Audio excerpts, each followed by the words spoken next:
Good morning. My name is Dinouk Colombage, member of the United National Party Working Committee. Today we wanted to speak to you about a big victory that the UNP enjoyed this week when the Supreme Court judgment regarding the Goods and Services Tax Bill was presented to Parliament. Myself and Shehara Herat, on behalf of the United National Party, filed a petition challenging the GST Bill because we believe that there were several clauses in it that were of grave concern.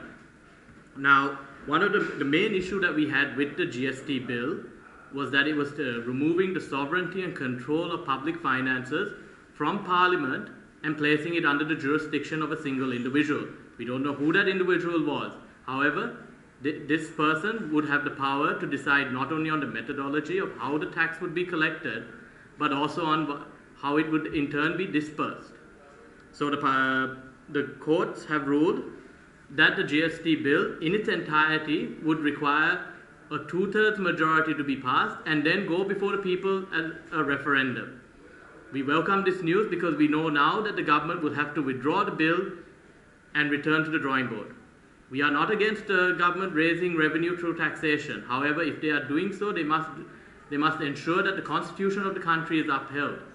Public finances is under the purview of Parliament, and doing so ensures that the public has control over it.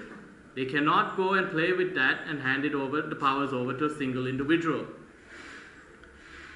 Now, this judgment has reaffirmed the responsibilities of Parliament, and for that the youth of the UNP are very happy to see this come out. We welcome this judgment as it serves the country and ensures that the foundation on which the democracy is built has been strengthened. Unfortunately, we are seeing that the leaders of the country do not share our optimism, nor do they place any emphasis on the responsibility that they have been given. Last afternoon, we saw a circus take place in Parliament. An adjournment debate was called for by the main opposition to discuss the growing crisis in the country. We have seen the crisis ourselves. There's a food shortage, there's a medicine shortage, there is queues growing outside petrol stations because there is no fuel in the country. Daily, the government is imposing 5-hour power cuts. Now, with all these issues, the opposition thought that there should be a debate in Parliament. However, last evening, we all got a news alert that said that Parliament had adjourned early because there was no quorum.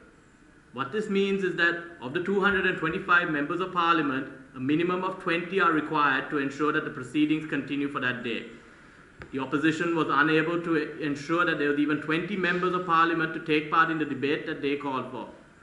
This is unacceptable. We as the public have voted for these individuals to go into Parliament. They are betraying the trust that we have put in them, and they are shirking the responsibilities that just earlier this week the courts have upheld. That is of Parliament. Now, as I said, we are facing all these issues, yet our representatives have no concern about it. Yesterday was a golden opportunity to discuss it and try and come to some sort of solution. The government clearly has failed. The opposition is sitting in front of the cameras talking to the media and telling them that they can do a better job, yet they have not shown this. Yesterday's behavior in Parliament shows that they do not care about the issues facing the public. As the youth of the country, we have come forward and we are taking over the situation. In 2020, when the UNP lost the election, the decision was taken that the youth needs to be put forward. New, young, educated faces are coming into the forefront of the party. We have been given the responsibility of winning back the confidence of the public, and that is what we are doing. Yesterday, it was brought to our attention that less than 50% of new voters have been registered last year. That is a 10-year low. The youth of the country are frustrated. They're angry. They want their voices heard. The only way that can be done is through an election and at a vote. However, they are now being denied that opportunity by not being allowed to register. One of the reasons behind this low turnout in voter registration is due to the digitization of the process. I want to say that we are not against digitization. We in fact support it.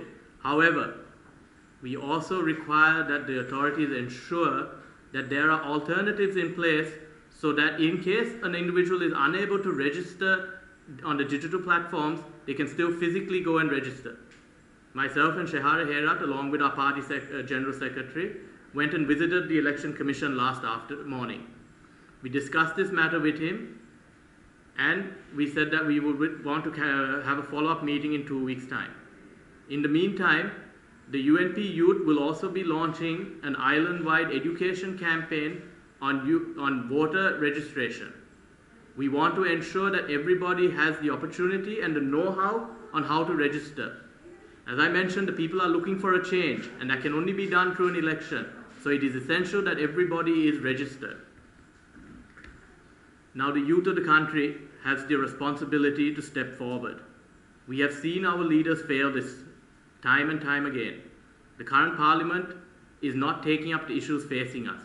So we as a UNP youth are sending a call out to all concerned citizens to join us as we take the country forward.